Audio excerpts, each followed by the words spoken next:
Mr. Silent Channel. Please don't skip the ads. Kabanata 731 The Praying Tree, ikalawang update, mangyaring iboto ako. Nang isuot ni Jingzi ang itim na damit at tumingin kay Liu Jinghong, napagtanto niya, muli silang nakadamit bilang mag-asawa. Si Liu Jinghong ay nasiyahan din sa kanyang suot. Terra, fifth sister. Sabi ni Jingzi. Kapag gusto niyang sumama, kung lumabas siya ng maaga, maaari siyang bumalik ng maaga, at pagkatapos ay maaari siyang makipagtalik. Isuot mo ito. Sa oras na ito, naglabas ng balabal si Liu Jinghong. Agad namang nabigla si Jingzi nang ibigay ang balabal. Malinaw na lalabas kami para bumisita sa night market, ngunit paano ito magiging kapana-panabik tulad ng paglabas para sa isang pagpatay? Gayunpaman, matapos makita si Liu Jinghong mismo na nakasuot ng balabal, hindi na nagsalita si Jingzi at isinuot na rin ito. Pagkalabas ng dalawa sa bahay, naunawaan ni Jingzi ang mabuting hangarin ni Liu Jinghong at napagtanto din ang mga pakinabang ng balabal. Dahil inalis na ang curfew, ang Liangzhou City ay maliwanag na ngayon at puno ng mga pedestrian. Gayunpaman, ang mga kondisyon sa panahong ito ay limitado pa rin. Ang mga ilaw ay maliwanag, ngunit ang mga ito ay ilang mga parol lamang. Malinaw na makikita ang kalsada, ngunit ang ibang mga bagay ay hindi masyadong malinaw.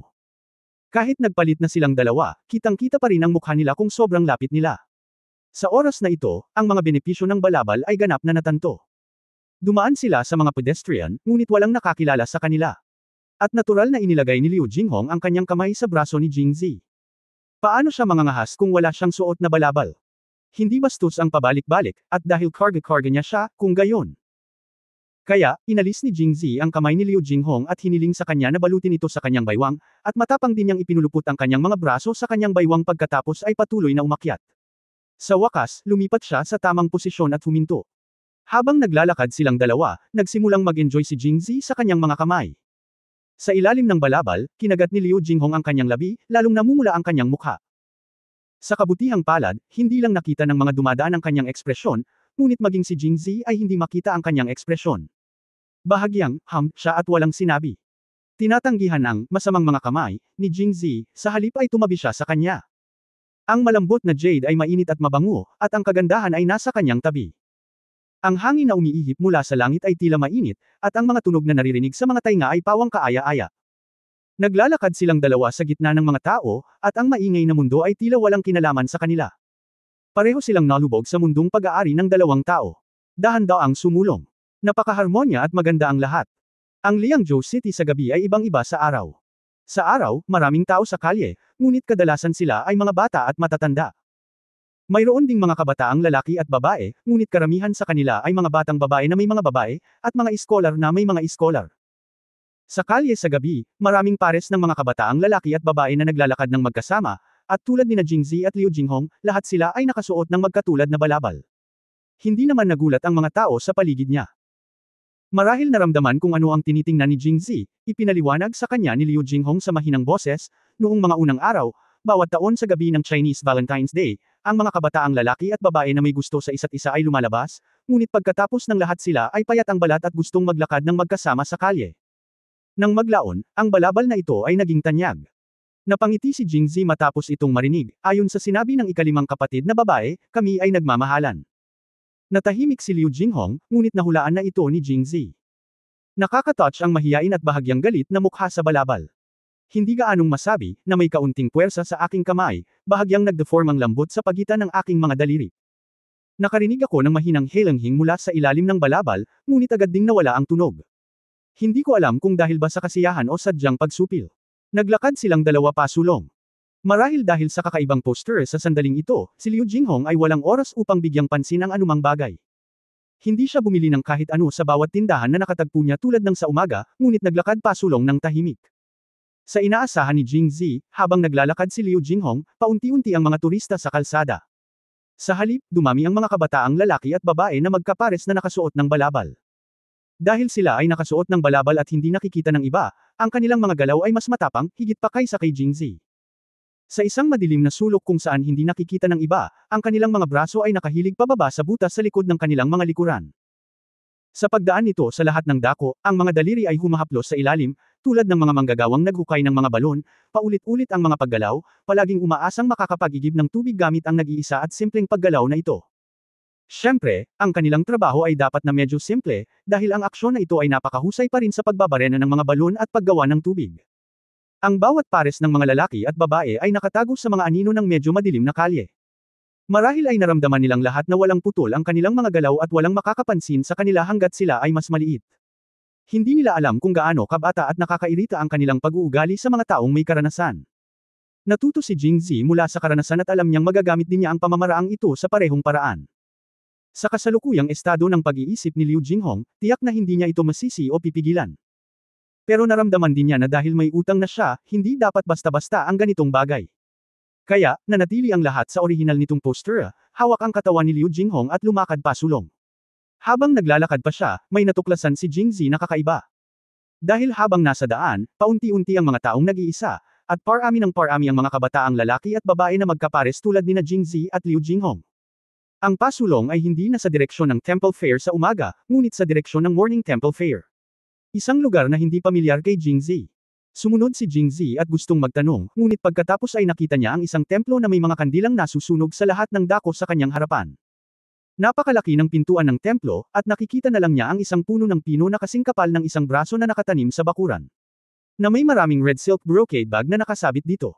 Maraming lalaki at babae ang nakatayo sa ilalim ng puno, naghahadjust ng mga bag ng tela. Dahil medyo matangkad ang puno, at magaan ang texture ng mga bag, hindi ganoon kadali ang pagsasabit sa mga sanga.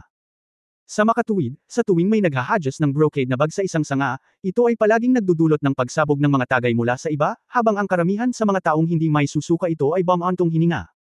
Ikalimang kapatid, anong ginagawa mo? Curious na tanong ni Jingzi. Ang pine tree na ito ay tinatawag na prayer tree. Ito ay unang itinanim ng mga monghe sa templong ito. Sinasabi na hanggat maaari mong ihagis ang maswerteng bag at isabit sa sanga, ang mga hiling sa maswerteng bag ay matutupad din. Sabi ni Liu.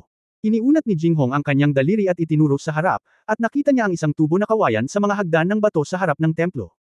Maraming bamboo slips sa bamboo tube. Sa tabi ng tubo ng kawayan, may sunod-sunod na mga swerteng hinabi na brocade, kagaya ng mga nakasabit sa mga sanga.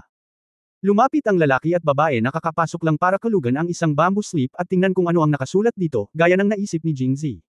Sabay-sabay na naglakad ang lahat at kumuha ng bamboo slip. Sa tabi ng tubo ng kawayan ay isang inkstone at isang writing brush. Isinawsaw nila ang kanilang mga panulat sa tinta at may sinulat na hindi alam dito. Pagkatapos sambahin ang rebulto sa harap ng tubo ng kawayan, sila ang mga slip ng kawayan ay inilagay sa maswerteng bag. Chapter 732, Natutulog mag-isa, first update, please subscribe. Sa tuwing natapos ng mga kalalakihan at kababaihan ang lahat ng ito, maglalagay sila ng pera sa kahon sa harap. Sa oras na ito, muling ipinaliwanag ni Liu Jinghong kay Jingzi. Ang templong ito ay tinatawag na Fuyuan Temple, na nangangahulugang hanggat ang pinagpala at itinalagang mga tao ay pumupunta rito, ang kanilang mga panalangin ay matutupad. Pagkatapos ay itinuro niya ang mga kawayan na slips at mga kahon sa kanyang harapan, at muling sinabi sa kanya, basta ikaw ay taos puso, maaari mong isulat ang iyong mga kahilingan sa mga kawayan slip, ilagay ito sa maswerteng bag, at pagkatapos ay ihagis ito sa puno. Kung ang maswerteng bag ay nakasabit sa puno, nangangahulugan ito na ang hiling ay matutupad. Sinabi ni Liu Jinghong na may maliwanag na tingin sa kanyang mga mata. Banayad, mukhang sabik na subukan. Ngunit hindi ito sineseryoso ni Jingzi at ikinulong ang kanyang mga labi at sinabing, ikalimang kapatid na babae, kailangan mo bang maglagay ng pera sa karton sa harap sa tuwing hihingi ka? Siyempre, kailangan din ng templo ng pera ng insenso. Jingzi pagpasok ko sa pinto, maraming nagtitinda ng insenso sa labas. Maraming tao ang bumili ng mga ito doon bago pumasok sa templo, at ang mga nagbebenta ng insenso ay ang mga monghe ng templong ito. Kaya't nagtataka siyang nagtanong, wala bang kilalang monghe na nagbebenta ng insenso at kandila sa labas ng pinto? Karamihan sa mga taong gustong pumunta para magdasal ay binili sila. Bakit may pera pa para sa insenso dito? Saglit na natigilan si Liu Jinghong at nagsabi, ito ang panuntunang itinakda ng kilalang monghe, huwag magsalita ng walang kaparerekan. Pagkatapos ay sinabi niyang may pananabik, subukan din natin ito. Bilang isang modernong tao na naglakbay sa panahon, madaling mahulaan ni Jingzi na ito ay mga pekeng. Ang paraan ng tanyag na monghe sa pag-iipon ng pera, ngunit nang makita ang interesadong ekspresyon ni Liu Jinghong, hindi niya ito inilantad. Minsan, ang pananampalataya ay isang uri lamang ng psikolohikal na sustento. Kung nabubuhay ka ng masyadong malinaw, ikaw ay masyadong mapapagod. Zir, tara na at humingi din ng isa. Okay, ano ang hihilingin ni Fifth Sister? Nakangiting tanong ni Jingzi. Sinamahan niya si Liu Jinghong palabas ngayon. Siguro sa hinaharap ay pareho silang bumalik sa Jingzhou, at pareho silang walang pagkakataon na maranasan ang ganoong eksena ng pag-alagala sa Liangzhou, kaya plano ni Jingzi na sumang-ayon sa anumang kahilingan niya at subukang mag-iwan ng magandang alaala para sa kanyang huling buhay sa Liangzhou. Ako, Yaya, dahan-dahan lang. Sa oras na ito, narinig ng dalawa ang nagmamadaling sigawan. Tumingin sila sa likod at nakita nila ang isang batang mag-asawang humahabol sa mga bata sa harapan nila, sumisigaw habang naghahabulan. Ang batang babae ay mga 2 o 3 taong gulang. Nagdadaldal siya at may pink na mukha na gusto siyang kurutin ng mga tao. Marahil dahil hindi pa siya gaanong nakakalabas, tila nasa sabik siya nang dumating siya sa templo. Marahil ay inilagay lamang siya ng kanyang mga magulang sa lupa at nagsimula siyang tumakbo ng walang prinsipyo. Naabutan ng mag-asawa at binuhat ang dalaga. Saglit silang nag-chant, ngunit hindi lang nakinig ang dalaga, nag-ingay din para bumaba. Biglang naging maingay ang templo. Gayunpaman, hindi sila sinisisi ng mga kabataang lalaki at babae na naruroon. Sa halip, napatingin silang lahat sa mag-asawa at sa anak. Marahil dahil magiging magulang na silang lahat in the near future, mas marahan pang tumingin ang mga mata nila sa baby girl. Ang orihinal na akala ni Jingzi na ang Fuyuan Temple ay nagdasal para sa mga pagpapala ng kasal, ngunit ngayon ay tila hindi ito ang kaso. O, hanggat may pag-aalala at paniniwala sa puso, ang mga panalangin ay palaging magkakatotoo. Matapos manood ng ilang sandali, hinayla siya ni Liu Jinghong at sinabing, "Zir, mag-wish din tayo." Ikalimang ate, mag-wish ka. Fifth sister's wish is my wish. Kung mag-wish si fifth sister, baka pwede akong mag-wish. Ito. Napangiti si Z. Oo. Hindi iginiit ni Liu Jinghong, ngunit mahinang sumang-ayon. Kaya humakbang din si Liu Jinghong. Nang walang tao, kinuha niya ang isang bamboo slip at nagsimulang magsulat. Mabilis na pumunta si Jingzi para tingnan. Sa hindi inaasahang pagkakataon, sadyang itinago ni Liu Jinghong ang slip ng kawayan sa likod niya, ayaw niyang makita niya ito. Huwag mo itong tingnan. Tingnan mo. Curious na sabi ni Jingzi. Di ba sabi mo wish mo ang wish ko? Tapos hindi mo ba alam ang sarili mong wish? Napakurap si Liu Jinghong at ginamit ang kanyang mga salita para harangan siya. Ah, okay. Umatras si Jingzi, habang si Liu Jinghong ay isinulat ang kanyang mga kahilingan sa mga bamboo slips na napaka-Diyos, stroke sa stroke, at pagkatapos ay inilagay ang mga ito sa maswerteng bag. Ikalimang kapatid, hayaan mong ihagis ko ito para sa iyo. Sabi ni Jingzi nang pumunta siya sa ilalim ng pine tree. Okay. Ang hiling ng 2 tao, ang isa ay nagsulat nito at ang isa ay naghagis, ay akma. May mga naghahadjust din ng mga lucky bag sa tabi nila, pero hindi naging madali dahil napakataas ng pine tree. Sa tuwing mahuhulog ang maswerteng bag, magdudulot ito ng buntong hininga. Nang makita ito, ibinaling ni Jingzi ang kanyang panloob na lakas sa labas, hinawakan ang maswerteng bag, at direktang isinabot ito sa puno. Alam ni Liu Jinghong kung ano ang nangyayari, ngunit may malabong ngiti pa rin sa kanyang mukha, na parabang hindi lamang ang maswerteng bag na nakasabit sa puno, isa itong hiling. Pagkatapos, paglabas ng Fuyuan Temple, ang mga eksena sa kalye sa magkabilang panig ay hindi na masyadong nakakaakit sa kanilang dalawa.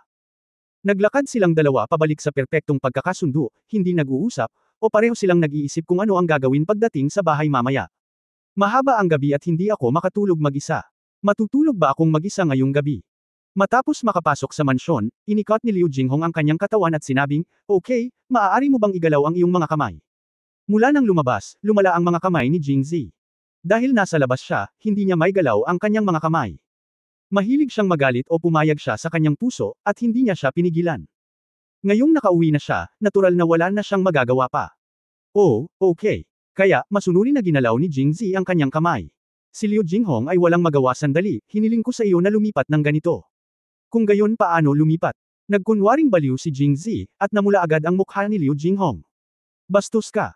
Dumura si Liu Jinghong, at pagkatapos ay malakas na itinulak ang kanyang kamay. Bilang isang lalaki, alam ni Jingzi kung kailan dapat magkusa para makuha ang dobleng resulta sa kalahati ng pagsisikap. Kaya iniunat niya ang kanyang kamay at ginamit ang Waldong technique bago idiin si Liu Jinghong sa dingding. Masamang tao. Ngumiti si Jingzi, pagkatapos hayaan mo akong ipakita sa fifth sister kung gaano kasama ang hitsura ng isang masamang tao. Hindi inaasahan ni Liu Jinghong na kahit walang tao sa bakuran, si Jingzi ay nasa ganoong pampublikong lugar. How dare you be so bold? Ibinuka niya ang kanyang bibig, halatang hindi nakabawi sa gulat. Kapag lumabas ang isang pangungusap na walang bantas, dapat nahulaan mo kung ano ang nangyari. Masakit. Napasigaw siya sa sakit, at agad na binago ni Jingzi ang kanyang diskarte. Pagkatapos ng lahat, si Liu Jinghong ay walang kapantay para sa kanya. Napaka hindi komportable na tinukso ng walang kahihiyan ni Jingzi. Masamang tao. Nagmura siya, ginamit ang kanyang huling lakas, tinabig ang braso ni Jingzi, at naglakad papasok sa bahay. Tumingin si Jingzi sa kanyang likuran at bahagyang pinaikit ang kanyang mga mata. Ikalimang kapatid, magandang gabi. Kabanata 733 o 10, ikalawang update mangyaring mag-subscribe. Napakalinaw ng ideya ni Liu Jinghong ngayon. Sa unang pagkakataon, dapat siyang manatili sa Liangzhou. Pagkatapos ng lahat, ito ang kanyang pangalawang bayan. Kung talagang mahalaga, maaaring mas malaki ang nararamdaman niya para kay Liangzhou kaysa kay Jingzhou. At kung minsang pumunta si Jingzi sa Liangzhou, malamang na ito na ang huling pagkakataon niya. Sa makatuwid, napaka-memorable na nangyari ito sa Liangzhou. Ngunit si Jingzi ay nagdudulot ng kalokohan, kaya natural na hindi niya ito maimbitahan muli sa oras na ito tila masyado siyang nagkukusa, kaya nagkunwari siyang tumakas dahil pakiramdam niya ay tiyak na hahabulin siya ni Jingzi. Pagdating ng oras, kalahating itutulak niya siya palayo. Sinong mag-aakala na hindi siya pipigilan ni Jingzi? Binati pa niya ito ng magandang gabi. Nagalit ito kay Liu Jinghong kaya huminto siya at tumalikod. Tumalikod na si Jingzi at maglalakad na sana sa kabilang direksyon. Nang lumingon si Liu Jinghong, napansin na niya ito, ngunit nagkunwaring hindi alam at nagpatuloy sa pagsulong. Naging balisa si Liu Jinghong. Ito na ang huling pagkakataon niya ngayong taon. Kung hahayaan niya itong umalis ng ganito, hanggang kailan siya maghihintay? Pagkarating sa Jingzhou, 12-12 araw na siyang naghihintay. Ang mga araw na ito ay tulad ng mga taon, na parabang ang lahat ng oras sa unang kalahati ng kanyang buhay na pinagsama ay hindi kasing hirap ng mga araw na ito.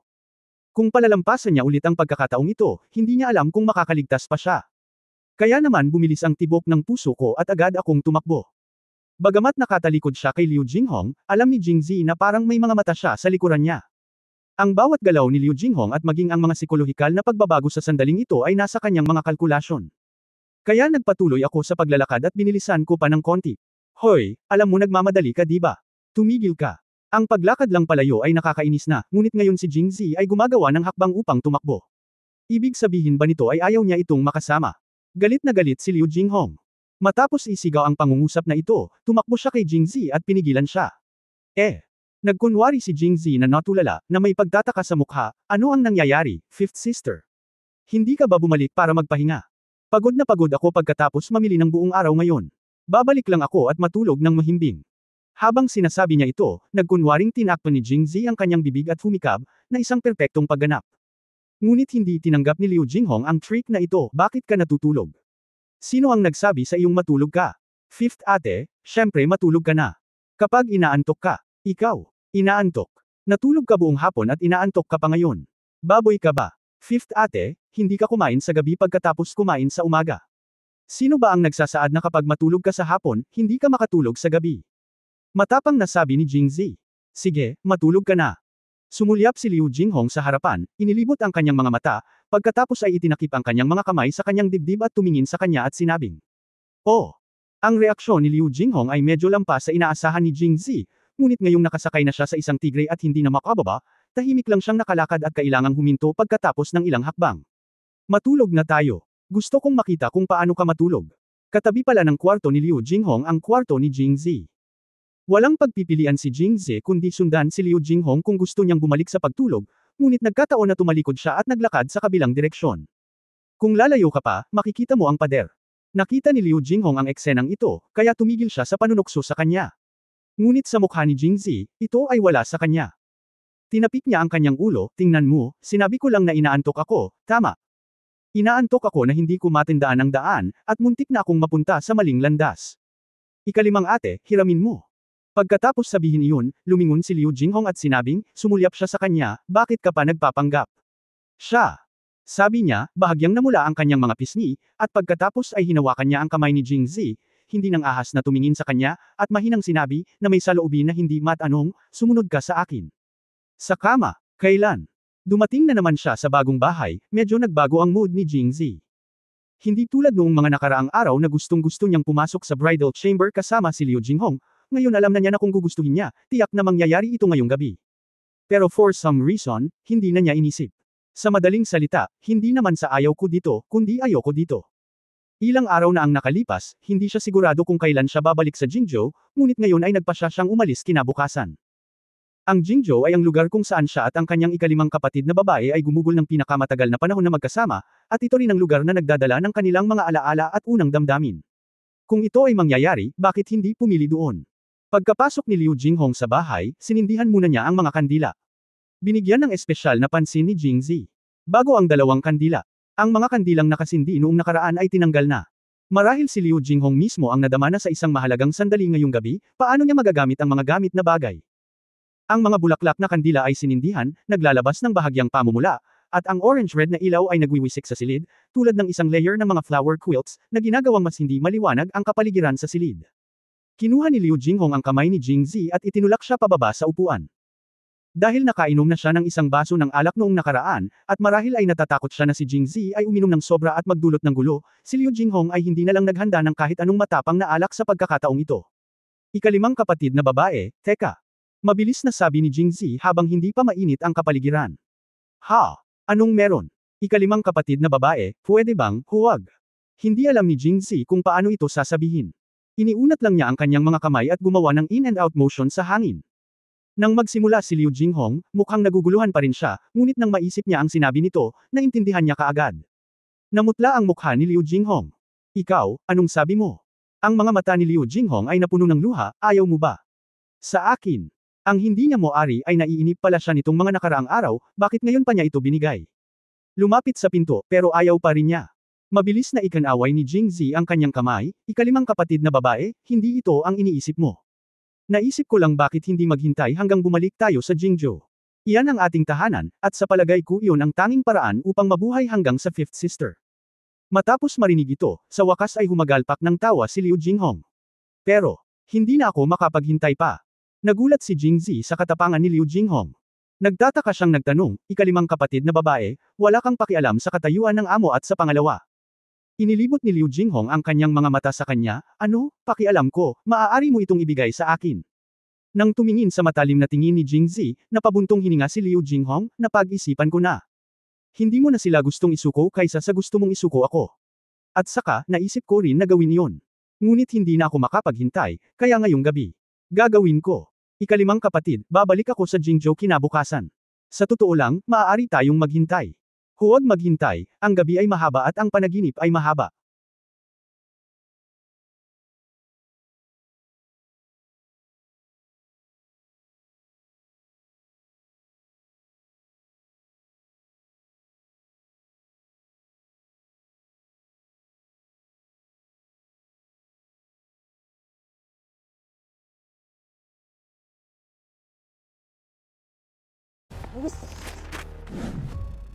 Sinungaling! Puro kayo sinungaling! Miss, anong nangyari? Silent Channel. Please don't skip the ads, at paki-like naman, share at subscribe mo na rin, salamat.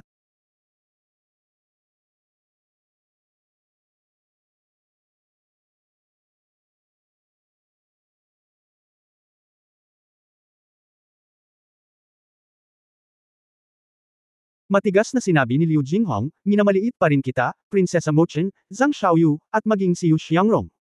At pang-apat na kapatid na babae kung maghihintay pa tayo, ito ay magiging katulad ng sinabi mo, at siya ay magiging pang-10. Ah!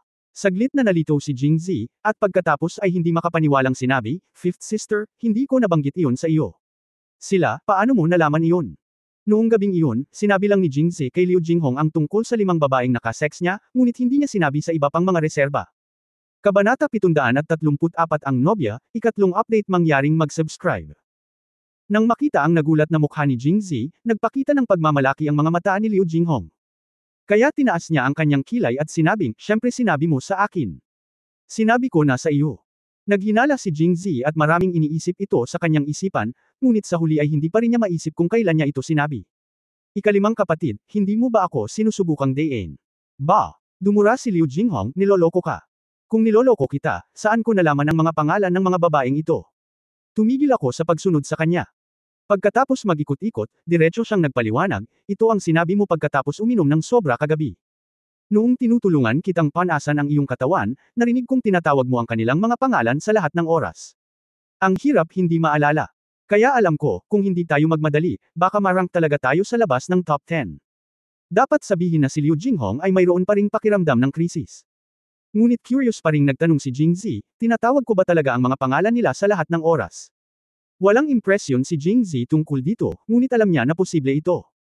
Kung tutusin, araw-araw niya itong iniisip at gabi-gabi ay napapanaginipan niya ito. Kamakailan lamang ay binigyan niya ng pansin ang mga kaganapan sa Jingzhou. Normal na mamiss ang iyong mga mahal sa buhay, at normal na tawagin ang kanilang mga pangalan. Oo, kung gayon. Ang ikalimang kapatid na babae ay hindi nagseselos. Hindi. Mariing umiling si Liu Jinghong At buong pagmamalaking sinabi, dahil, sa harap nila, palagi mong tinatawag ang pangalan ko, at ilang beses mo akong tinawag at ang oras na mas matangkad silang lahat sa kanila. Medyo humanga si Jingzi sa kanyang kakayahang takasan ang kamatayan kahit na siya ay lasing. Sa oras na ito, tumayo si Liu Jinghong. Zier, fifth sister, pinag-iisipan ko. Malapit na akong mapapasayo, bakit mo ito inaantala? Kung iniisip ko ito noong nasa Jingzhou ako, bakit ko gagawin ito? At tumira ako sa Liangzhou sa loob ng napakaraming taon, kaya may nararamdaman na ako. Matagal ko nang pinalamutian ang bagong bahay na ito. Kung unang pagkakataon, maaalala ko ito. Natapos magsalita si Liu Jinghong, puno ng pagmamahal ang kanyang mga mata. Sa wakas ay natanto ni Jingzi ang kanyang iniisip at hindi na nagsalita pa. Ikalimang kapatid, masyadong maikli ang tagsibol, tayo. Sandali. Pinigilan siya ni Liu Jinghong, maupo ka muna dito, magpapalit ako ng damit. Magpalit ng damit. Hindi ba ito kailangan? Naisip ni Jingzi na anuman ang suot niya, ang pananatili kay Liu Jinghong ng 2 pang segundo ay maituturing na kabiguan sa kanyang kakayahan, kaya talagang hindi mahalaga kung nagpalit siya ng damit o hindi. Nang ipahayag niya ang kanyang mga iniisip, inilibot ni Liu Jinghong ang kanyang mga mata sa kanya at sinabing, hindi kita papayagang magpakasal sa isang matchmaker na tulad nila. Hindi ka na magiging casual sa unang gabi muli. Pagkatapos sabihin iyon, hindi niya pinansin si Jingzi, at mag-isa akong pumunta sa inner room sa likod ng bed curtain sa tabi ko. Pagkaraan ng ilang sandali, nang medyo nababalisa si Jingzi, nagkaroon ng kaluskos at dahan-daang lumabas si Liu Jinghong. Nang makitang muli si Liu Jinghong, natigilan si Jingzi. Sa sandaling ito, si Liu Jinghong ay nakasuot ng isang maapoy na pulang damit na pangkasal, isang maputlang pink na balabal na sutla sa labas, at isang silver white tube top sa loob, na nagpapakita ng kanyang magandang leeg at malinaw na nakikita ang mga collarbone, na nagpapakita ng pagiging maharlika. Sexy. Ang pleats ng damit pangkasal ay parang nyebe, na nahuhulog sa lupa na parang liwanag ng buwan. Ito ay umaabot ng higit sa 3 talampakan, na ginagawang mas maganda at malambot ang lakad. Ang 3,000 asol na sutla na buhok ay itinali ng isang hairband, isang butterfly hairpin ang ipinasok sa buhok, at ang mga tassel na pinalamutian ng mga hiyas ay nasa liwanag ng kandila. Ang ibaba ay malumanay na umuugoy, nagdaragdag ng kagandahan at estilo sa marangal at marangal na pulang damit pangkasal. Isang manipis na pulbo sa kanyang mukha ang nagdagdag ng kulay, at ang bahagyang pamumula sa kanyang mga pisngi ay lumikha ng isang maislan at magandang hitsura. Ang kanyang buong katawan ay parang paro-paro na lumilipad sa hangin, o parang malinaw na yelo at nyebe. Ang matinding pulang kulay ay hindi mukhang out of place sa kanyang katawan. Ang magaan na makeup sa kanyang mukha nang walang kapintasan ay lalong nagpamukha sa kanya na hindi makatotohanan. Gayunpaman, ang kanyang mga mata sa sandaling ito ay lubos na malinaw at maliwanag, lalo na sa oras na ito, ang mainit ng ngiti ay umuugoy, napakaliwanag na naihatid nito ang lahat ng kagandahan sa mundo. Walang alinlangang maganda si Liu Jinghong sa sandaling ito. Ang kanyang kagandahan na sinamahan ng marangal ngunit kat-anji tanging damit pangkasal ay ginagawang hindi mapaglabanan ang mga tao. Siya ay napakalinis at magaan na tila siya ay hindi makamundo. Sa oras na ito, sa wakas ay natanto ni Jingzi kung gaano mali ang kanyang ideya. Bagamat mabilis niyang hinuhubad ang mga damit pagkatapos ng masyadong mahabang pagsusuot nito, bawat segundo ay isinusuot ito kay Liu Jinghong, ito ay magdaragdag ng segundo ng interes sa kanilang dalawa. Sa pagtingin pa lang nito, gusto nang lumipat ng mga tao. Hindi na napigilan ang excitement sa loob. Nang makita ni Liu Jinghong ang hitsura ni Jingzi, itinikom niya ang kanyang mga labi at tumawa. Pagkatapos ay lumapit siya sa kanya at tumalikod, ang maputlang kulay rosas na balabal at maapoy na pulang palda ng kasal ay umiindayog, na naghahatid sa iyo ng halimuyak ng katawan ni Liu Jinghong, na mas nakakahumaling. Zier, maganda ba ako? Kinagat ni Liu Jinghong ang kanyang mga labi, nakaramdam ng labis na kaakit-akit. Maganda, napakaganda. Mabilis na sumagot si Jingzi. Hindi ba gustong maghintay ni Zier hanggang sa bumalik ka sa Jingzhou? Kung hindi, maaari kang bumalik ngayong gabi. Hindi pa huli ang lahat para bumalik sa Jingzhou. Tahimik na sabi ni Liu Jinghong, at ang apoy ng mga nagsasayaw na kandila ay naaninag sa kanyang mukha, at hindi niya alam iyon. Ito ba ang orihinal na kulay ng apoy, o ang kanyang mga pisngi ay naging mapula? Sa oras na ito, tinatayang hindi mapipigil ni Liu Xiaoyi ang kanyang sarili kahit na dumating siya, lalo pa si Jingzi. Ikalimang kapatid, hindi na kailangang maghintay. Sa tingin ko, sa pagkakataong ito at sa lugar na ito ang pinakaangkop. Wala nang mas maganda pa rito. Ikaw, madulas na tao. Iniunat ni Liu Jinghong ang kanyang manipis na mga daliri ng jade, marahang tinapik ang noo ni Jingzi.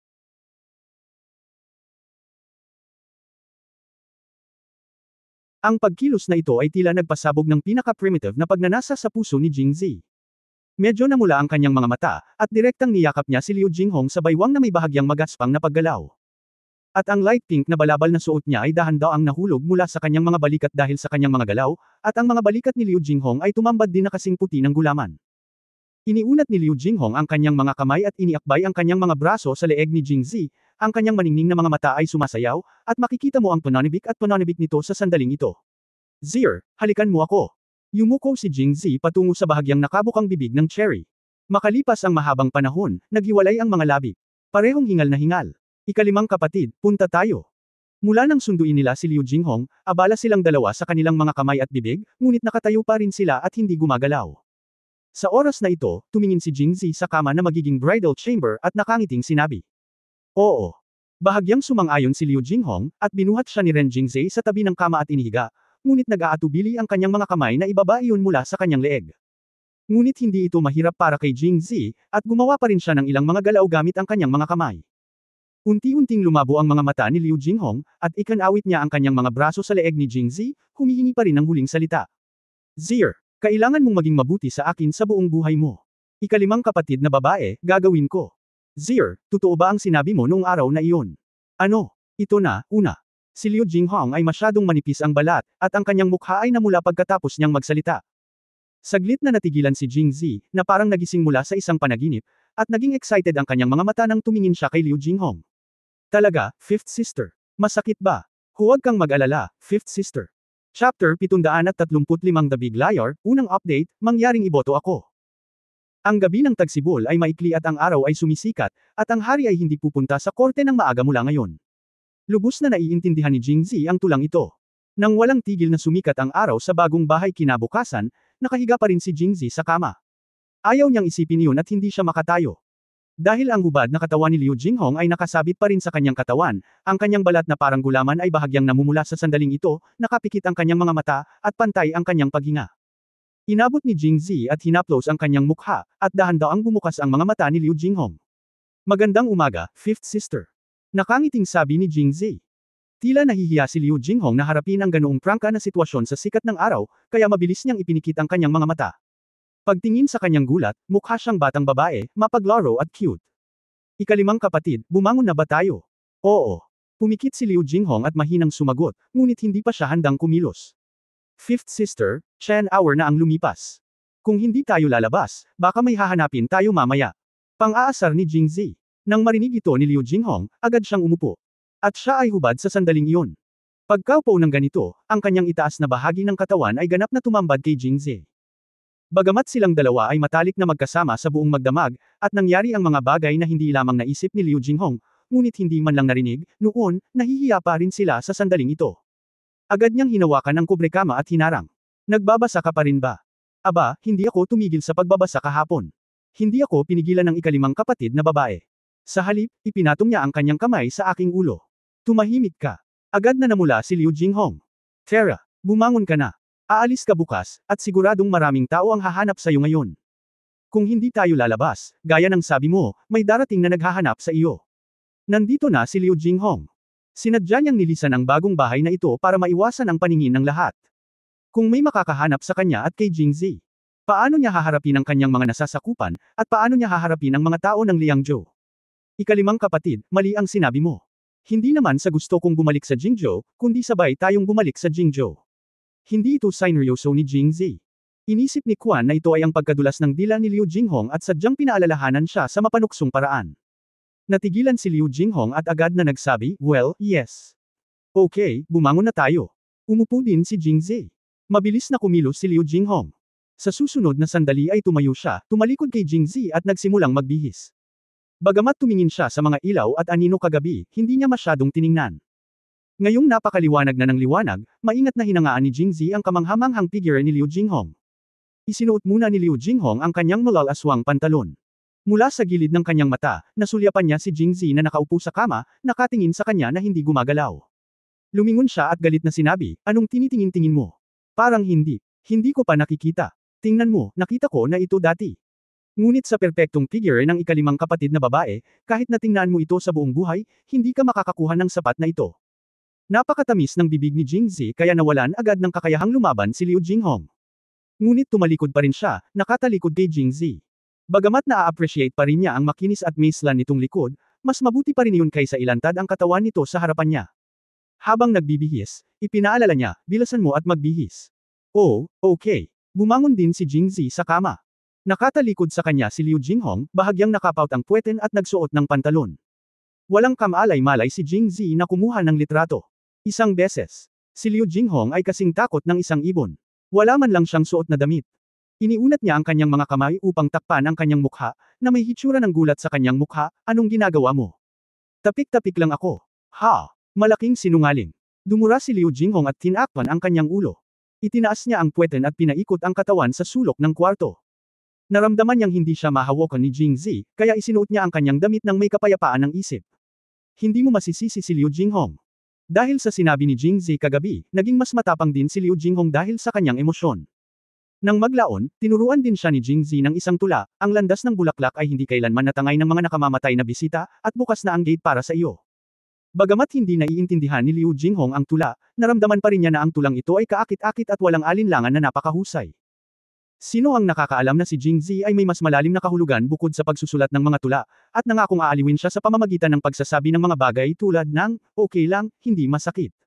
Sa huli, si Liu Jinghong lang ang nakaintindi kung gaano ito kasakit. Si Jingzi, gayunpaman, ay mukhang hindi nasisiyahan, ikalimang kapatid na babae, paano ako magiging isang malaking sinungaling? Kahapon, ikaw ang unang nag-propose nito at pumayag ka sa huli. Kung hindi, paano ako maglalakas loob na gawin iyon? Nagsalita si Jingzi nang may katwiran at nakipagtalo. Ba! Namula ang magandang mukha ni Liu Jinghong. Kung tutusin, siya ang nagkusa na tanungin si Jingzi tungkol sa ganoong bagay. Ngunit ito ay dahil sa sinabi niya na walang nakagawa ng ganoong bagay sa kanya. Kung ginawa niya ito, tiyak na iyon ang unang lugar. Para lang maging boss sa ganitong bagay, pumayag siya. Matapos itong gawin, halos umiyak siya, hindi nakakagulat na walang nakagawa nito, dahil walang kasing tanga sa kanya. Hindi ba ito masyadong masakit? Napakasakit kaya kinagat niya si Jingzi ng ilang beses. Pagkatapos niyang isuot ang huling piraso ng damit, umikot siya at lumapit kay Jingzi, sinuntok siya ng 2 beses, at galit na sinabi, hindi iyon dahil sa sinabi mo. At sinabi mong hindi masakit. Ano ang resulta? Humph! Si Jingzi ay nakaramdam ng labis na pagkakamali, ito. Narinig ko rin ang tungkol dito. He cursed in his heart, iyong mga YY novels at ilang pelikulang 2 o 3 tao lang ang umaarte doon ay sadyang nanloloko. Hindi lang niya sinabing hindi masakit, mukhang ang sarap na sarap. Narinig. Sino nagsabi? Biglang nahuli ni Liu Jinghong ang butas sa kanyang mga salita at nagtanong habang kinurot ang kanyang baywang. Ito. Hindi masabi ni Jingzi ang isang bagay tulad ng, bago ako naglakbay sa oras, binabasa ko ang mga may akda ng mga website ng sand sculpture na iyon araw-araw. Pinag-isipan niya ito at sinabing, sa totoo lang, hindi ko narinig ang sinabi ng mga tao, pero sinubukan ko. Nasubukan mo na ba? Kanino mo nasubukan? Di ba sabi mo first time ito? Okay, nagsinungaling ka pa rin sa akin. Nako, mali ako, ikalimang kapatid. Sa katunayan, nagsinungaling ako sa iyo, hindi ko sinubukan ito. Ipasa mo ito. Naglakas loob kang sundan ako kung hindi mo pa nasusubukan noon. Ginagamit mo ako bilang isang paksa sa pagsusulit, at nabigo ang pagsusulit, tama ba? Napagtanto ni Jingzi. Hindi niya kailanman magising si Liu Jinghong na gustong bugbugin siya, ngunit kung isa sa alang-alang na, nabugbog, niya ito ng gusto kagabi, at napakalakas ng pambubugbog kaya napaiyak si Liu Jinghong sa sakit, kaya naramdaman ni Jingzi na siya ay binubugbog. Hindi katanggap-tanggap para kay Liu Jinghong na hampasin siya ng ilang beses. Liu Jinghong natural na hindi talaga siya tatamaan. Kapag nakikipaglaban sa mga barbaro sa kanlurang Xinjiang, ang kanyang mga kamay ay maaaring maging matitigas na kamaong bakal, ngunit kapag nakaharap kay Jingzi, naging maliliit na pink na kamao ang mga ito. Matapos martilyo ng ilang beses, sa wakas ay sumuko na si Liu Jinghong. Sige, magbihis ka dali. Sumulyap si Liu Jinghong kay Jingzi, umatras ng isang hakbang, at saka bahagyang namula. Kakabangon lang pala ni Jingzi sa kama at nakahubad pa rin. Siya ay pinalo ni Liu Jinghong ng malapitan. At saka madaling araw na. Saludo. Kabanata 736 na Kabanata 740 Paghingi ng buwan ng boto, pangalawang update. Tumulong si Liu Jinghong na magsuot ng damit, at ang kanyang mislan at seryosong ekspresyon ay nagpatawa kay Jingzi. Natuklasan niya na ang lahat ng mga babaeng nakipagtalik niya ay partikular na masigasig na tulungan siyang magbihis kinabukasan, na para bang makikita nito ang kanilang katayuang, mistress. Noong nasa Jingzhou siya, isang hakbang na lang ang layo ni Liu Jinghong sa kanya, ngunit palihim siyang umalis kinabukasan, kaya wala siyang pagkakataong tulungan siyang magbihis.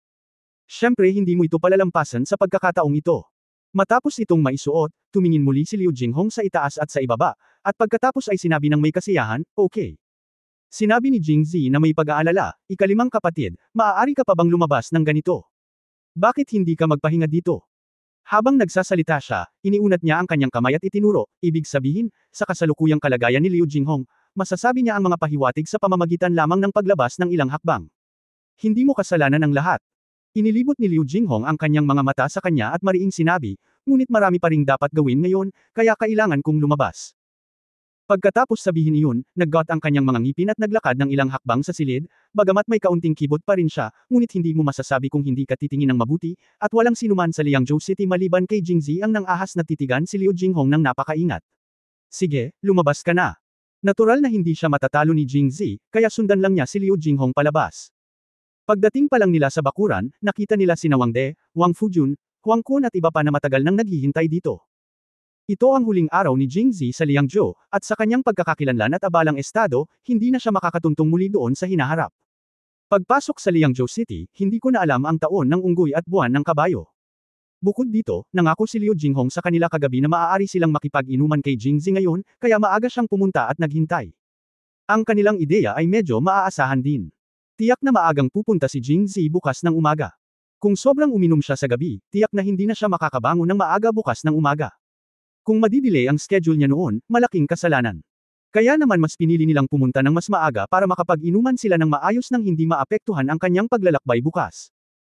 Ang dahilan kung bakit gustong-gusto nilang makipag-inuman kay Jingzi ay dahil, bukod sa natalo ni Jingzi ang Western Xinjiang Heavy Cavalry Regiment ng mag-isa, ang pinakamahalagang bagay ay dahil maraming kausap si Jingzi sa mesa ng alak at nagkwento ng mga kakaibang kwento. Lalo na, pagkatapos umalis ni Liu Jinghong sa mesa sa ikalawang kalahati, nagawa ni Jingzi na sabihin sa kanila ang ilang maruruming biro, na nagpasaya sa mga matatanda. Anong ginagawa mo dito ng maaga? Huminto si Liu Jinghong, sinulyapan sila, at malamig na nagtanong. Inom tayo ni President Jing. Matagal nang sinusundan ni Wang De si Liu Jinghong, kaya natural na nararamdaman niya ito kapag masama ang pakiramdam ng kanyang general, at naging maingat siya kapag nagsasalita. Ang aga-aga, ano ang dapat mong inumin? General, hindi ba nakaugalian na natin sa Liangzhou ang pag-inom ng morning wine? At hindi ka ba pumayag kagabi?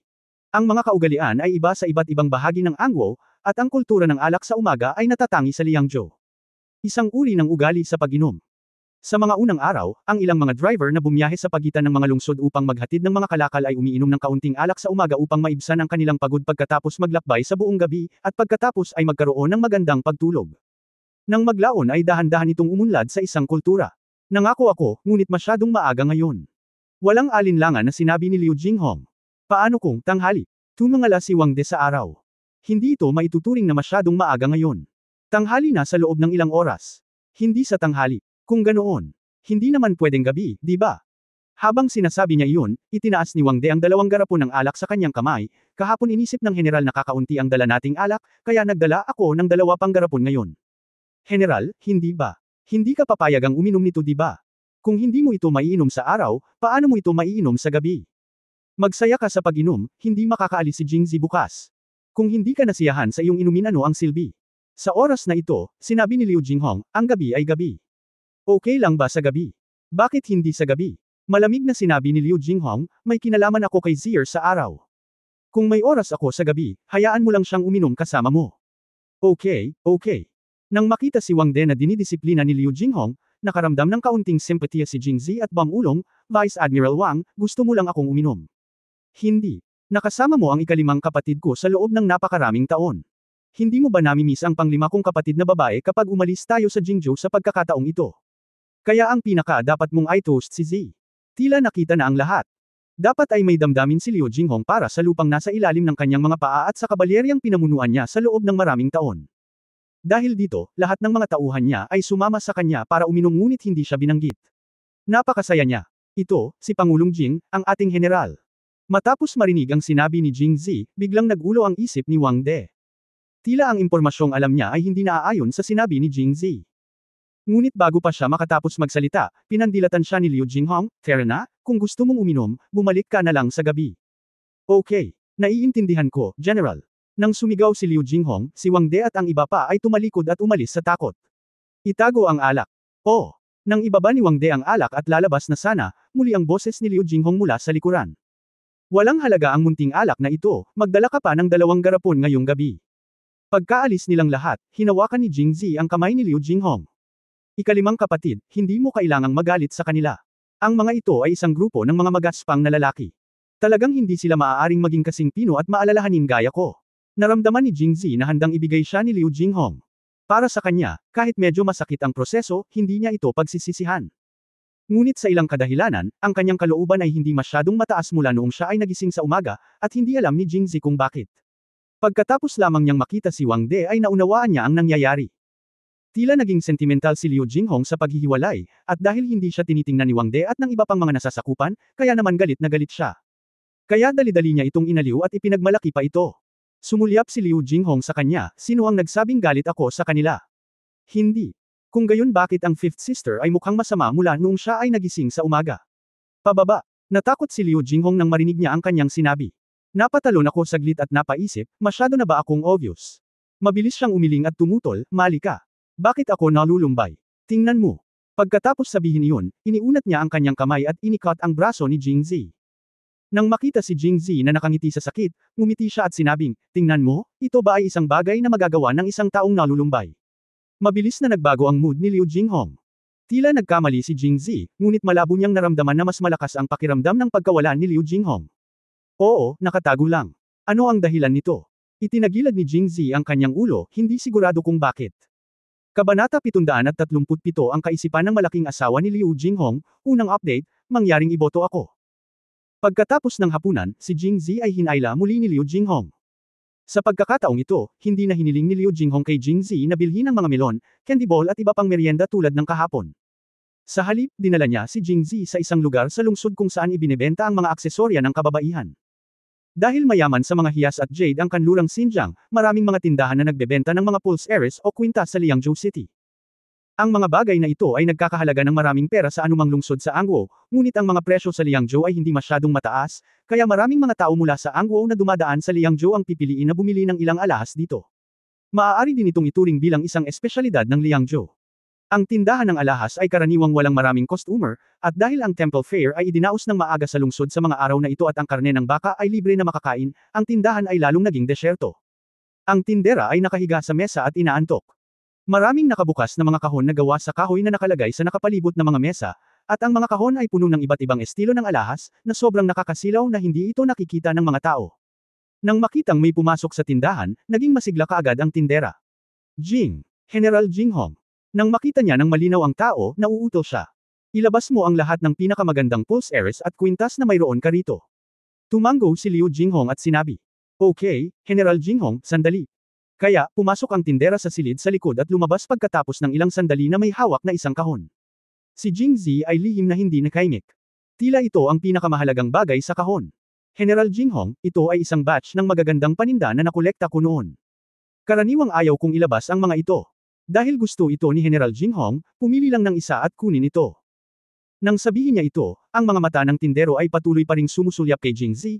Si Liu Jinghong ay nakasuot ng casual na damit at nagdadala ng napakagandang binata upang bumili ng alahas. Iniisip ng tindera na may mali. Walang masama kung mangako ng isang piraso ng alahas sa oras na ito. No need, bibili lang ako. Mahinang sabi ni Liu Jinghong. Sinabi yan ni General Jinghong, isa itong sampal sa mukha ko. Paulit-ulit na ikinaway ng tindero ang kanyang mga kamay, kung kumalat ang balita na nakolekta ko ang pera ni General Jinghong at narinig ito ng aking mga kasamahan o ng mga tao sa lungsod, hindi na ako makakatagal sa Liangzhou City. Talaga, Liu. Bahagyang sinabi ni Jinghong, paano kung sabihin kung gusto ko ng 3 bracelet at 3 kwintas? Ito. Namutla ang mukha ng tindera. Alam mo, ang mga alahas na ibinebenta sa kanyang tindahan ay pawang mga hilaw na materyales na nakolekta mula sa Zhejiang, at pagkatapos ay espesyal na ginawa ng mga manggagawa. Kahit na mas mura para sa kanila na bilhin ang jade at gemstones na ito mula sa Zhejiang, ang kabuuang halaga ay hindi magiging masyadong mababa. Lalo na ang kahon na kakalabas lang niya, ang mga alahas na nakaimbak dito ay maaring ituring na kanyang kayamanan, hindi mabibili ng salapi. Gayunpaman, si Liu Jinghong ay nagkaroon ng malaking impluensya sa Liangzhou, at labis din siyang hinangaan ng tindera, kaya binalak niyang bigyan pa rin siya nito, upang magkaroon siya ng puhunan na maipagyayabang sa kanyang mga kapantay sa hinaharap. Ngunit, 6 na piraso. Ito ay isang pasanin na hindi kayang tiisin ng tindera. Nagagawa pa niyang magnganga ang kanyang mga ngipin sa 2, ngunit 6. Wala na talaga siyang magagawa. Nang makitang matanda na ang tindero at pinagpapawisan ang kanyang ulo sa malamig na panahon, muling sinabi ni Liu Jinghong, tindero, binili ko ang mga bagay na ito sa layuning ipamigay ang mga ito. Hindi mahalaga kung magkano ang pera, ang mahalaga ay ang pag-iisip. Kung wala kang kukunin, walang saysay na ibigay ito.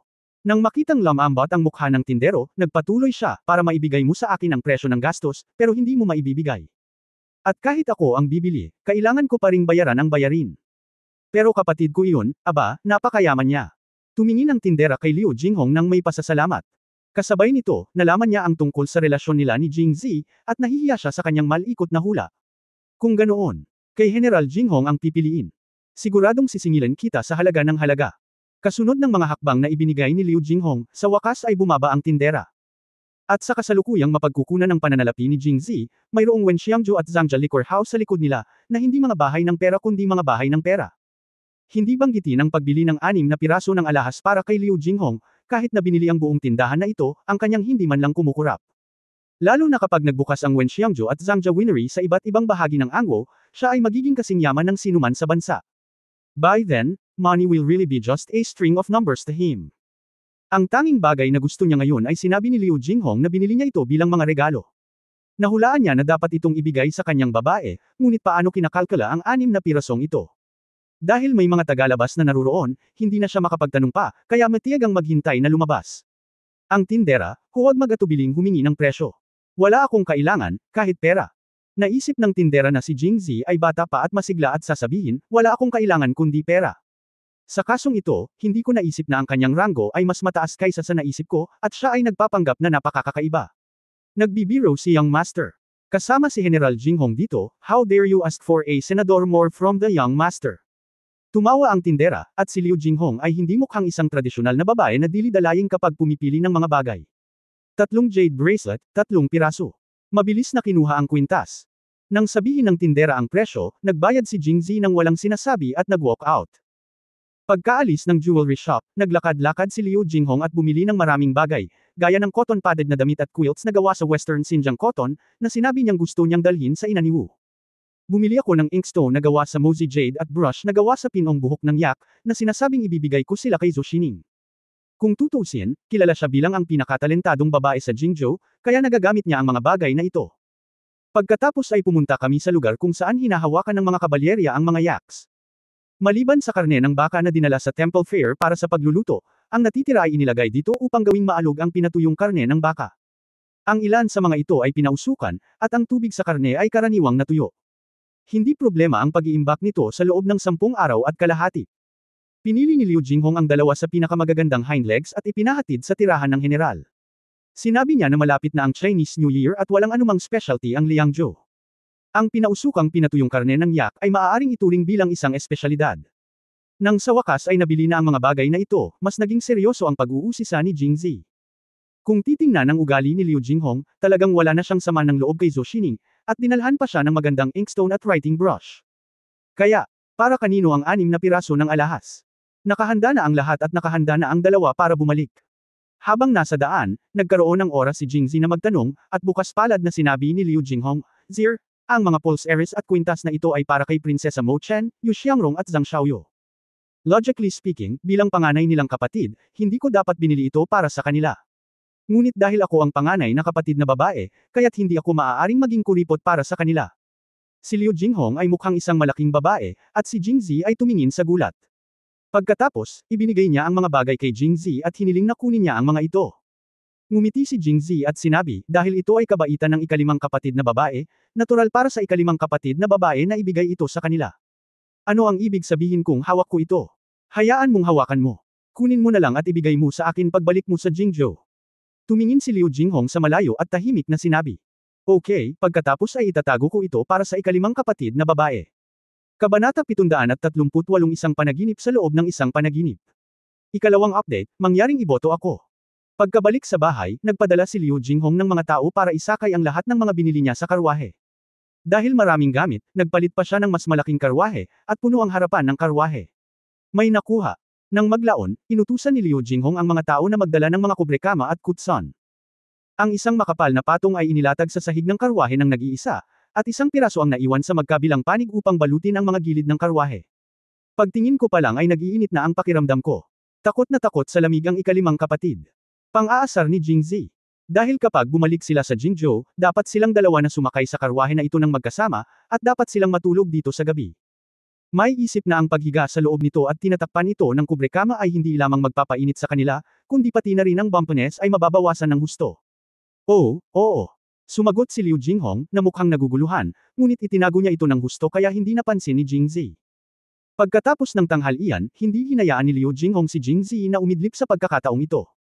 Aalis daw siya bukas at marami pang oras para matulog sa sasakyan, kaya hinayla niya si Jingzi palabas. Bagamat ang sarap sa pakiramdam na mamili sa malaking lungsod, napakaraming nanunood. Sa wakas, hinayla niya si Jingzi palabas ng tarangkahan ng lungsod sakay ng kabayo, sinabing gusto niyang makita kung ano ang takbo ng paglilinis ng larangan ng digmaan noong nakaraang araw. Sumakay siya palabas ng lungsod at naglakad ng palayo ng palayo. Nang makalayo na siya at hindi niya makita ang pader ng lungsod nang lumingon siya sa likod, direktang lumipad si Liu Jinghong patungo sa kabayo ni Jingzi, umupo sa harap niya, at yamakap sa kanyang mga bisig. Ikalimang kapatid na babae. Zier, huwag kang magsalita. Isama mo ako at tingnan mong mabuti ang lugar na ito. Alam mo naman siguro na pagkatapos ng paghihiwalay na ito, mahihirapan kang bumalik sa akin sa hinaharap, kaya gusto mong tingnan muli ng mabuti. Ilang sulyap. Si Jingzi ay masunurin at hindi na muling nagsalita. Niyakap niya ang manipis na baywang ni Liu Jinghong at tumakbo. Matapos maglakad-lakad ng mahabang panahon, papalubog na ang araw sa kanluran. Zier, bumalik ka na. Mahinang sabi ni Liu Jinghong. Dahil nakatalikod sa kanya, hindi matukoy ni Jingzi ang kanyang ekspresyon nang sabihin niya ito. Pagbalik ko sa bahay, gabi na. Dumating na si Wang De at ang iba pa. Sa pagkakataong ito ay hindi na sila hinarap ni Liu Jinghong na may tuwid na mukha tulad noong umaga. Nang makita niya si Wang De na may hawak na 2 garapon ng alak sa kanyang mga kamay, masigla siyang tumanggo. Natakot din si Wang De sa kanyang puso, General, ano ang ibig sabihin nito? Dapat ko bang inumin ito, o hindi ko dapat inumin ito? Zier, magpalit muna tayo ng damit, at pagkatapos ay kumain na tayo. Okay. Sumang-ayon si Jingzi, ngunit nang makita si Liu Jinghong na nakatayo, nagtatakang nagtanong siya, ikalimang kapatid na babae, ayaw mo bang magbago? May gagawin pa ako, gusto ko. Para ipaliwanag kay Vice General Wang. Magpalit ka muna. Babalik ako mamaya. Okay. Sa sandaling umalis si Liu Jinghong, ang gawain ng pagprotekta kay Liang Zhou ay nahulog sa mga balikat ni Wang De. It's understandable na dapat niyang ipaliwanag ito. Nang bumalik si Jingzi pagkatapos magpalit ng damit, natuklasan niya na hindi pa umuwi si Liu Jinghong sa bahay, at nakasuot pa rin ng parehong damit. Ikalimang ate, bakit hindi ka nagbago? Nako, hindi naman siguro madumi. Hindi na kailangang baguhin. Sa oras na ito, lumapit si Wang De at ang iba pa, President Jing, kailangan mong umalis sa Liangzhou bukas. Halika, hindi tayo titigil hanggat hindi tayo nalalasing ngayong gabi. Oo, guro, hindi kami titigil hanggat hindi kami nalalasing. Kailangan nating pumunta sa kalsada bukas, kaya maghihintay tayo hanggang ngayong gabi. Nakangiting sabi ni Jingzi, at hinayla si Liu Jinghong, ikalimang kapatid na babae, hindi ba? Ayos lang. Dahil ito ang intensyon ni Vice General Wang at ng mga alagad mo, tanggapin mo na lang. Tungkol naman sa paglalasing, wala kang dapat ikabahala, nasa akin pa rin ang lahat. Ako na ang bahala sa iyo pagkatapos. Tulungan mo na lang siya sa sasakyan. Pagkatapos magsalita ni Liu Jinghong, hindi niya nakalimutang magdagdag ng isang bagay kay Wang De at sa iba pa. Lieutenant General Wang, huwag mong hayaang uminom ng sobra si Zier. Kung tutusin, siya ay may masamang kakayahan sa pag-inom. Hindi mo siya dapat pilitin. Napakaseryoso ng huling 3 salita. Tumanggo si Wang De na parang manok na tumutusok sa kanin, na nagpapahayag ng kanyang pangunawa. Bilang resulta, natapos na kumain si Liu Jinghong hindi nagtagal pagkatapos magsimula ang pagkain.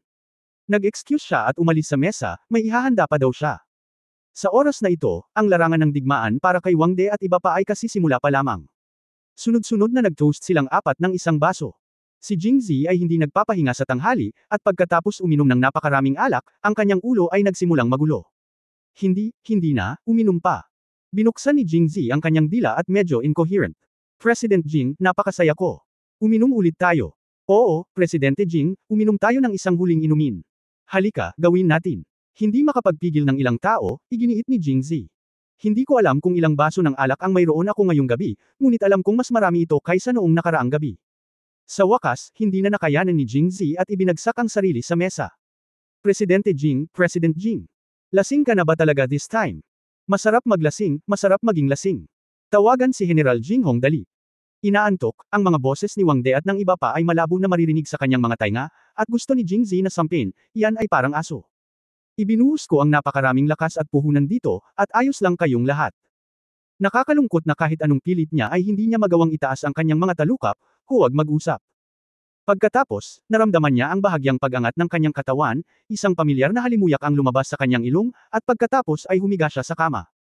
Malabo, naramdaman niyang parang may bumubulong sa kanyang tenga, at naramdaman niyang may marahang humahaplos sa kanyang pisngi, at may malamig na likidong bumagsak sa kanyang mukha. Parang panaginip ang lahat. Naramdaman ni Jingzi na ang kanyang ulo ay nahihilo at sa matinding sakit. Pagkatapos ay hindi na siya nakatiis at nakatulog ng mahimbing. Ang kalungkutan ng paghihiwalay ay unti-unting nagiging walang katapusan, at ang distansya ay nagpapatuloy tulad ng tubig sa bukal.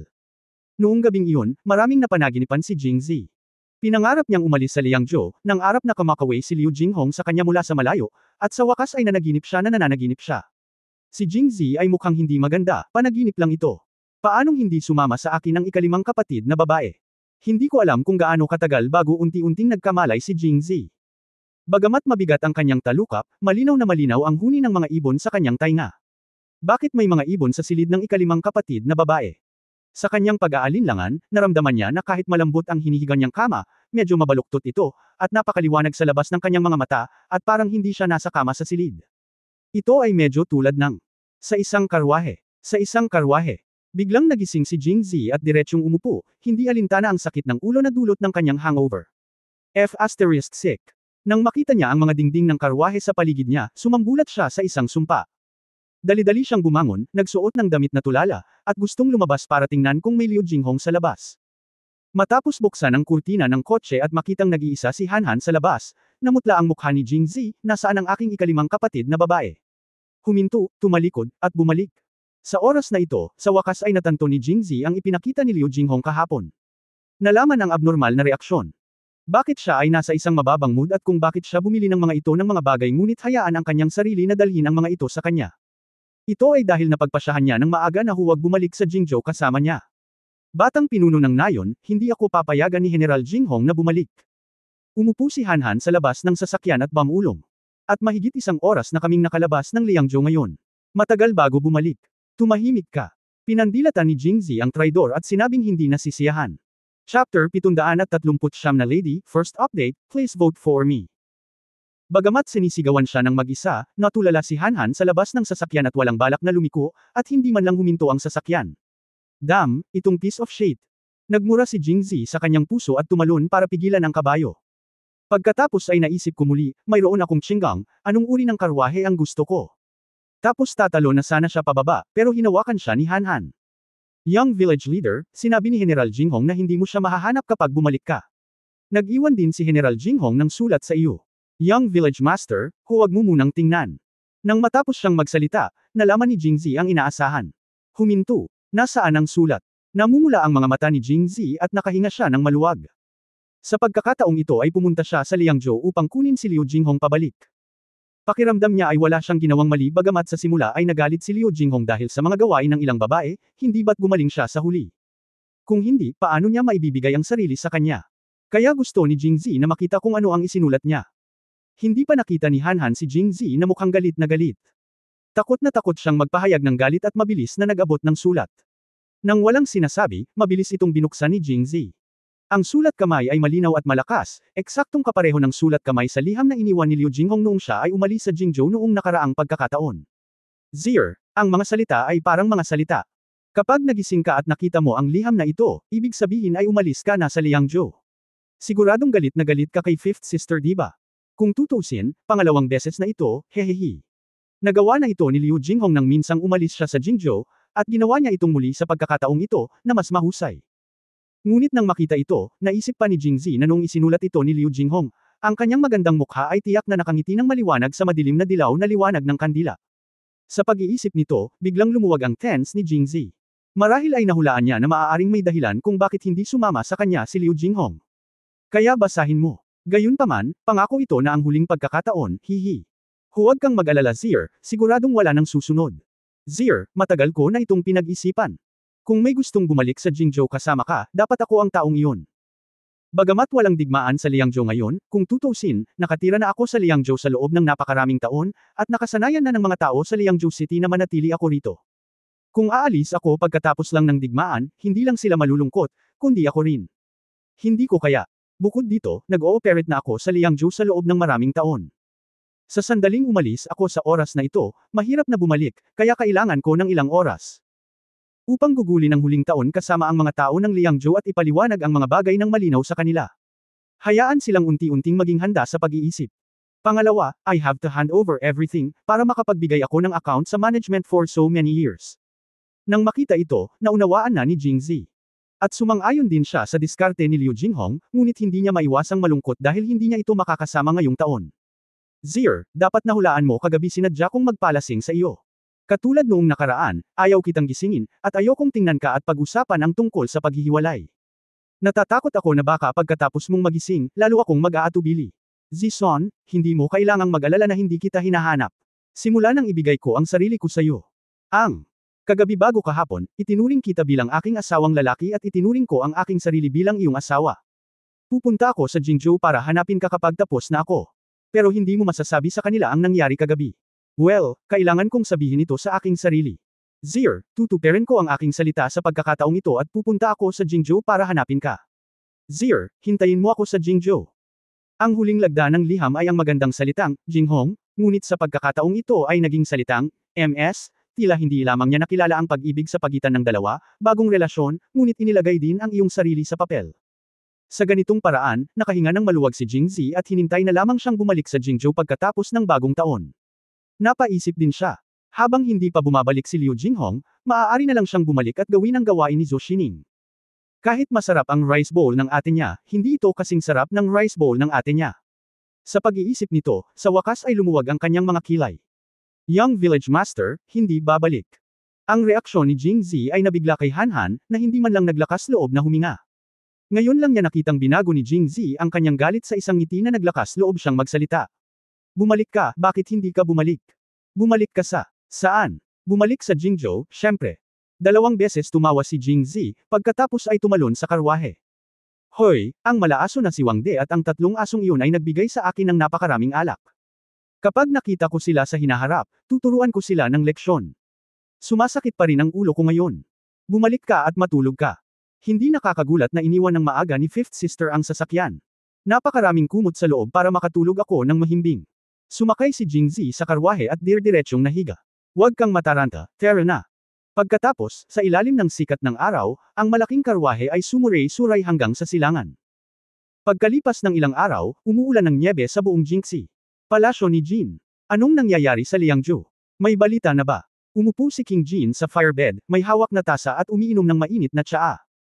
Isang magandang dalaga ang yumuko sa ilalim niya at tinulungan siyang hawakan ang kanyang nasugatan na binti. Bilang isang matandang Jingzhou boy, ang hari ng Jin ay talagang ayaw matulog sa isang mainit na kama, dahil hindi siya sanay o dahil hinamak niya ito. Ngunit dahil napilayan ang binti, nakakaramdam siya ng matinding sakit sa tuwing umuulan, o maulap. Kaya't nakahanap siya ng magtatayo ng pinainit na kang, at nalaman niyang kapag nakahiga siya doon, umuusok ang init, at hindi na masyadong masakit ang kanyang binti. Nitong mga nakaraang araw, umuulan ng malakas sa Jingxi, at nakahiga siya dito buong araw. Wala na rin si Su Xiaoxiao. Ang kanyang pagiging malabag sa loob ng maraming taon ay maaaring maging matuwid muli. Pumipili siya ng magagandang kasambahay na magsisilbi sa kanya araw-araw. Kapag nasa paligid ang mga tagalabas, kinukurot niya ang nasugatang binti. Kapag walang tagalabas, papalitan niya ito. Ang binti ay naiipit. At ang pinuno ng Qingyang ay kara-rating lamang. Umuulan ng nyebe kamakailan, at ang seguridad ng Liangzhou City ay mas mahigpit kaysa sa ibang mga lungsod, kaya ang mga taong ipinadala doon upang malaman ang balita ay kababalik lang. Matapos ihampas ang nyebe sa kanyang katawan, ang ulo ng Qingyang ay sumagot, Prinsipe Jin, ang sitwasyon ay hindi maganda. Bakit, ang 10,000 strong cavalry regiment ay hindi na makakahuli ng higit pang mga tao? Lalong naging malungkot ang mukha ni Prinsipe Jin, at naging malamig ang kanyang tono. Bumaba siya at halos diniin ang ulo ng dalaga at itinulak ito pabalik. Napaatras ang dalaga at malakas na bumagsak. Ito ay naaayon sa karakter ni Prince Jin. Palagi niyang tinatrato ang mga babae bilang mga laruan at wala man lang simpatiya sa kanila. Lumabas ka. Ito ay, Prince Jin. Nang makitang ganito ang pakikitungo sa magandang kasambahay, hindi nakatiis ang ulo ng Qingyang, ngunit alam din niya ang ugali ni Prinsipe Jin. Sa oras na ito, ibinaba niya ang kanyang ulo at nagkunwaring hindi napapansin. Dumating. Sa oras na ito, inilapag ni Haring Jin ang tasa ng tsaa sa kanyang kamay, umupo ng tuwid, at muling nagtanong sa malamig na boses, "O sadyang tinukso ako ni Hu Yanlai, kinuha lamang ang aking mga benepisyo, ngunit sadyang hindi nagsumikap." Si Haring Jin, si Hu Yanlai, ay patay na. Chapter 740 The Heavy Cavalry Regiment Attacks, ikalawang update, mangyaring iboto ako. Pagkatapos magsalita ng pinuno ng Qingyang, si Haring Jin ay tumayo ng tuwid at tulala na nakatayo doon. Sabihin mo ulit. Ilang sandali pa ay nagtanong ulit siya. Prinsipe Jin, patay na si Huyanlai. Mataimtim na sinabi ni Master Qingyang, noong una kong marinig ang ulat, hindi rin ako makapaniwala gaya ni Prince Jin ngayon. Ngunit pagkatapos makinig sa kanilang detalyadong paliwanag. Sinabi ni Master Qingyang ang mga taong ipinadala upang magtanong tungkol sa balita ay hindi alam kung ano ang nangyari sa labas ng Liangzhou City noong araw na iyon. Pagkatapos ng lahat, ang tanging tao na talagang nasa eksena noong araw na iyon ay sina Jingzi at Liu Jinghong. Ngunit ang narinig nila ay ilang malalakas na ingay ang sumabog sa labas ng lungsod. Kasunod nito, ang mabibigat na rehimyento ng kabalyero ay natalo, at si Huyanlai, General Babuan at iba pa ay napatay lahat. Pinatay si Jingzi sa malaking tolda. Tanging sina Jingzi, Hongxi at Liu Jinghong lamang ang nakakaalam ng balita tungkol kay Huyanlai at sa iba pa. Inakala ng mga tao sa Liangzhou City na napatay si Huyanlai noong araw na sumabog ang granada, kaya nagtanong sila tungkol sa impormasyon. Yun lang. Bagaman ito ay lumihis sa mga katotohanan, sa kabutihang palad ay hindi ito nakakaapekto sa kanilang mga resulta ng pag-iisip. Paano, posible ba ito? Naupo si King Jin na walang magawa, halatang hindi pa rin makapaniwala. Sa oras na ito, ang pinuno ng Qingyang ay nagsuri para sa kanya, Haring Jin, sa kanyang antas ng martial arts, kung gusto niyang pumasok sa mabibigat na regimen ng kabalyerya at pumatay ng ilang tao, napakasimple pa rin ito. At ang mga sundalong iyon ay sumusunod lamang sa mga utos sa larangan ng digmaan. Nang mamatay si Huyanlai, malamang na nawala ang kanilang gulugod at ayaw na nilang lumaban. Kusho at Yung Cheng. Si King Jin ay mukhang solemn na, ngunit tumango pa rin siya. Ang mga malalakas na lalaki sa gitna ng ika-6 na antas ay bihira sa buong mundo, kaya't hihikayat niya silang hulihin si Jingzi. Sa oras na ito, binago ng pinuno ng Qingyang ang usapan at sinabi, gayunpaman, hindi naman ito isang masamang bagay. Ito ay hindi isang masamang bagay. Paano ito magiging isang magandang bagay? Mukhang nagdududa si King Jin. Prinsipe Jin, walang awayan pala sina Zhejiang at Jingzi. Kinuha namin sila para harapin siya. Kung hindi namin sila bibigyan ng benepisyo, hindi sila makikinig sa atin. Ngunit ngayon, si Jingzi ay may Huyanlai at Wan ang mga general, kalahating general at libu-libong general ay napatay lahat. Siya at si Zhejiang ay nakabuo na ng isang awayan ng dugo. Kahit na wala kaming paghihimok, gusto pa rin nilang talunin ang kanyang mga litid, inumin ang kanyang dugo, at putulin siya. Nang marinig ito ni King Jin, bigla siyang natauhan. Ang sinabi mo ay nagpapaalala sa akin. Sa paglipas ng mga taon, bagamat ang mga barbaro mula sa kanlurang Xinjiang ay sumalakay sa Liangzhou paminsan-minsan, nakontrol ni Liu Jinghong ang kanyang bilis, at hindi kailanman nagkaroon ng malaking pagdanak ng dugo. Ngunit nag-iisa si Jingzi. Ang hari at mga general ng Zhejiang ay duguan, na tiyak na magpapaten sa relasyon ng dalawang bansa. Maaari nating gamitin ang dahilan na ito para hikayatin si Zhejiang na ipitin si Angguo. Maliban kung ibigay si Jingzi, magsisimula ang isang malawakang digmaan. Ang lakas ng militar ng Angguo ay mahina ngayon, at si Sumuyan ay may mahinang karakter at palaging naghahabol ng kapayapaan. Tiyak na hindi siya maglalakas loob na makipagdigma kay Zhejiang, at ibibigay niya si Jingzi bilang isang bargaizi, haha. Ganoon din ang naisip ni Head Qingyang at tumango. Sumama ka. Sino ang kasalukuyang hari ng kanlurang Xinjiang? Maaari mo bang sagutin ang tawag? Nabalitaan ko na siya ay 1,000 general na nagngangalang Kaidan. Siya lang ang natitira sa lahat ng mga general sa kanlurang Xinjiang, kaya siya ay naging hari ng direkta sa suporta ng mabibigat na kawal. Ang bagong hari, 1,000 general. Bakas sa mukha ni King Jin ang paghamak, bastos lang siyang tao. Madali siyang manlinlang. Masusulit natin siya. Magpapadala kami agad ng mga tao sa Western Xinjiang, kalimutan mo na, maghintay muna tayo. Sabik si Haring Jin na makipag-ugnayan kay Kaidan, ang bagong hari ng kanlurang Xinjiang, ngunit nagbago ang isip niya pagkatapos ng pangalawang pag-iisip. Maraming tribo sa kanlurang Xinjiang. Kahit noong nasa poder si Huyanlai, hindi kumbinsido ang mga pangunahing tribo. Takot lang sila sa mabibigat na regimen ng mga kabalyero, kaya bihira silang magrebelde. Ngayong patay na si Huyanlai, malamang na matagal bago maging hari ang 1,000 general. Dapat sumang-ayon ang lahat ng malalaking tribo. Sa oras na ito, malamang na hindi na tayo masyadong abala sa Kaidan. Madalas ding tumango si Head Qingyang. Sa oras na ito, si Jingba, ang prefect ng Jingxi, ay tumakbo papasok at humihingal na sumigaw, Haring Jin, ang mabigat na kabalyero ng kanlurang Xinjiang. Ang mabibigat na regimen ng kabalyero ay dumating na sa labas ng tarangkahan ng lungsod. Ang Jingxi ay nasa dulong kanluran ng Angguo, malapit sa Zhejiang. Kung talagang bibilangan, ang Jingxi ang pinakamalapit na lugar mula Angguo hanggang Kaidian, ang kabisera ng kanlurang Xinjiang, kaya nakipag-ugnayan siya kay Huyanli sa napakaikling panahon. Ngunit sa napakaraming taon, dahil sa personal na relasyon ng hari ng Jin at Huyanlai, ang Western Xinjiang Heavy Cavalry Regiment ay hindi pa bumisita sa Jingxi. Sa sandaling namatay si Huyanlai, magbabago ba ang mga bagay? Ang hari ng Jin ay nagmamadaling nagtanong, ilang tao ang narito? Malamang. Sandaling naalala ni Jingba, ilang daang kabalyerya. Ang pinuno ay isang estranghero, general, na nagsabing gusto niyang makita ang hari ng Jin. Matapos marinig ito, nakahinga ng maluwag si Haring Jin, ipinaliwanag na ang mabigat na regimen ng kabalyero ay wala dito para makipaglaban. Nasaan ang lalaki? Bumalik kay King Jin, nasa labas pa rin siya ng lungsod. Dalhin mo siya para makita ako. Oo. Si General Wan ay tinatawag na Kaluche, at siya ay nakababatang kapatid ni Kaidan. Si Kaidan ang naging hari, kaya natural na kailangang piliin ng mga general ang taong pinakapinagkakatiwalaan nila upang pumalit. Si Kaluche ay isang malakas na lalaki na may matipunong mukha. Malamig ang mukha niya simula nang pumasok siya sa pinto. Bago siya makaupo, sinabi niya sa malamig na boses, Haring Jin, kailangan mong bigyan kami ng paliwanag, ang hari, at ang mga tao sa kanlurang Xinjiang. May tandang pananong si King Jin sa kanyang mukha. Sa oras na ito, muling sinabi ni Kaluche, hiniling mo sa amin na hulihin si Jingzi, at sinabi mo na ang gawain ay simple, ngunit ang resulta. Siya ay hindi simple sa lahat. Ang pinuno ng Anglo Martial Arts League, isang malakas na tao sa gitna ng ika-6 na antas, ay din ang The Newspaper Club, Commander, ang malaking pulang lalaki sa harap ng Emperor Siyang isang general, ngunit ang ating dating hari ng Xinjiang general, kalahating libong general ng kanlurang An, ay hindi lamang simple, ngunit ang ating dating general ng kanlurang Siyang, at ang kalahating libong Ten. At 1,000 general ang napatay lahat. King Jin, sabihin mo sa akin, paano natin aayusin ang account na ito? Kaluche said with a fierce expression. Sa wakas ay naunawaan ni Haring Jin ang layunin ng kanyang pagbisita. Nandito ba si Daching para ayusin ang mga account? Muli niyang nilingon si Kaluche at kitang-kita niya na may malabong hangin ito sa kanya, para siyang bumpkin na biglang yumaman. Pinakamababa ang tingin sa mga maharlikang pamilya tulad ni Andy. Kaya naman sumeryoso rin ang mukha niya, General Kaluche Wan, tama ba?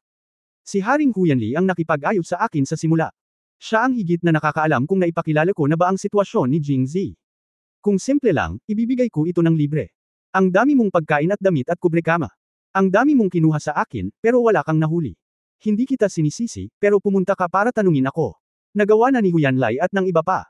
Hindi natatakot si Haring Jin kay Kaluche kahit na ang kamatayan ay patunay ng kanyang kawalang kasalanan, kaya dumiretso siya sa punto ng puwersa. Pagkatapos magsalita, bago makapagsalita si Kaluche, idinagdag niya, ngayong nangyari na, walang saysay na alamin kung sino ang may pananagutan.